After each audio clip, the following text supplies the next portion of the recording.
Exam में ये strategy follow कर लो, मार्क्स अच्छे मिलेंगे।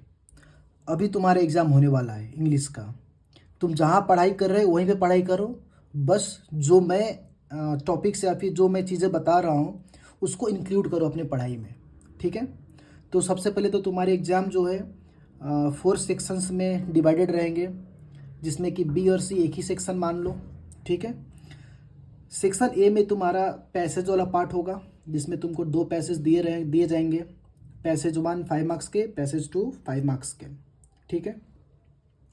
पैसेज 1 तुम्हारा डिस्कर्सिव होने वाला है। डिस्कर्सिव पैसेज का मतलब क्या होता है कि स्टोरी टाइप का नहीं रहेगा, ठीक है। ये facts, opinions plus logical discussion type के रहेंगे। तुमको उनमें उनको पहले पढ़ना है और फिर क्वेश्चंस करने होंगे, ठीक है। और ये 400 to 500 वर्ड्स में रहने वाले हैं पहला पैसेज। सेकंड पैसेज जो है तुम्हारा वो केस बेस्ड रहेगा या फिर फैक्ट्स ओरिएंटेड रहेगा, डेटा ओरिएंटेड रहेगा, जो भी रहेगा, ठीक है। वो 200 से 250 के बीच में रहेंगे उसके वर्ड्स।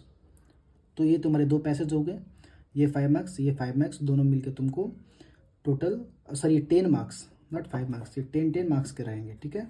दोनों मिलके तुमको कितने दे देंगे, 20 मार्क्स दे देंगे। क्लियर है बात? ठीक है।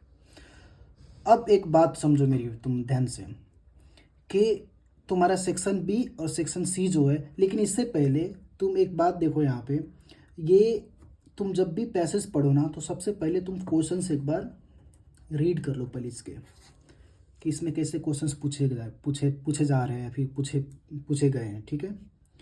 तुम क्वेश्चंस पढ़ लोगे तो उससे बेनिफिट ये होगा कि जब तुम आंसर पढ़ोगे तो तुम्हारे माइंड में ना क्लिक करेगा कि अच्छा ये आंसर होगा इसका, इस क्वेश्चन का ये आंसर होगा। नहीं तो बाद में पूरा पैसेज पढ़ लोगे, फिर क्वेश्चन करने जाओगे तो तुम कन्फ्यूजन क्रिएट होगा। इससे पहले एक बार क्वेश्चंस जरूर से पढ़ लेना, फिर पैसेज पढ़ना। ये इसका स्ट्रैटेजी है, ये बात मेरी फॉलो करके देखना, या फिर अभी जब प्रैक्टिस करोगे तो ही फॉलो करके देखना ना, बहुत फ्रूटफुल रहता है ये। अब आ जाओ तुम्हारे सेक्शन बी और सेक्शन सी में। तो सेक्शन बी और सेक्शन सी एक ही पार्ट है, बस इसमें डिफरेंस ये है कि सेक्शन बी के लिए 10 मार्क्स हमने ग्रामर के लिए दिया हुआ है और 10 मार्क्स तुम्हारा राइटिंग के लिए होता है, जो हम लोग बोलते हैं ना फ्री हैंड राइटिंग, जैसे कि जिसमें लेटर हो गए, एनालिटिकल पैराग्राफ हो गए, ये सब चीज़ें। तो ग्रामर जब तुम पढ़ोगे तो ग्रामर 10 मार्क्स के लिए आने वाला है। इसमें तुम जो मेन टॉपिक्स है जैसे कि टेंसेज हो गए, मॉडल्स हो गए, सब्जेक्ट वर्ब एग्रीमेंट हो गए, रिपोर्टेड स्पीच हो गए, इन सभी चीज़ों को जरूर इंक्लूड करना। और भी चीज़ें पढ़ना, बट इसको मस्ट इंक्लूड करना, ठीक है। और इसका स्ट्रेटेजी ग्रामर का यही है कि तुम पहले कंप्लीट सेंटेंस रीड करो। कंप्लीट सेंटेंस रीड करोगे तो फिर तुमको समझ में आएगा कि थोड़ा सा टेंस कौन सा लग रहा है। टेंस को आइडेंटिफाई करो, ये ज़रूरी है। कोई भी तुम ग्रामर का क्वेश्चन करो तो टेंस को जरूर आइडेंटिफाई करो, उससे बहुत हेल्प मिलता है। और एक तुम्हारा क्या हो गया, राइटिंग स्किल्स में तुम्हारे पास एक फॉर्मुलेटर जरूर प्रैक्टिस करके जाना और एक एनालिटिकल पैराग्राफ, ठीक है। बाकी तुम जहाँ पढ़ाई कर रहे हो वहीं पे करो भाई, बस इन चीज़ों को इंक्लूड करो। अब तुम सेक्शन डी में आओगे तो इसमें तुमको 40 मार्क्स मिलेंगे, तुम्हारा ये लिटरेचर का है, ठीक है।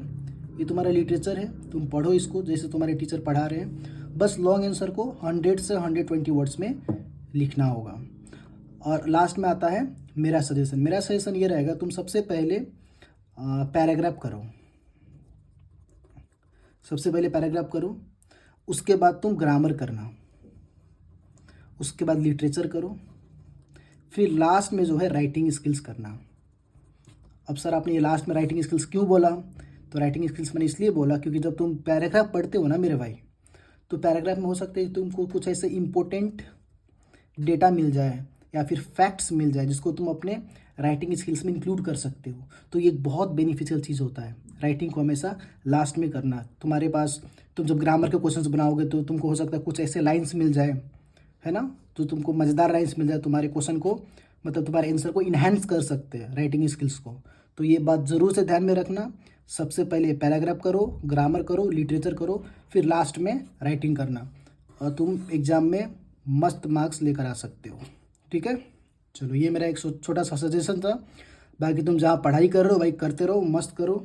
और कोई भी ऐसा डाउट होगा तो कुछ मेरे से पूछना चाहते हो तो पूछ सकते हो।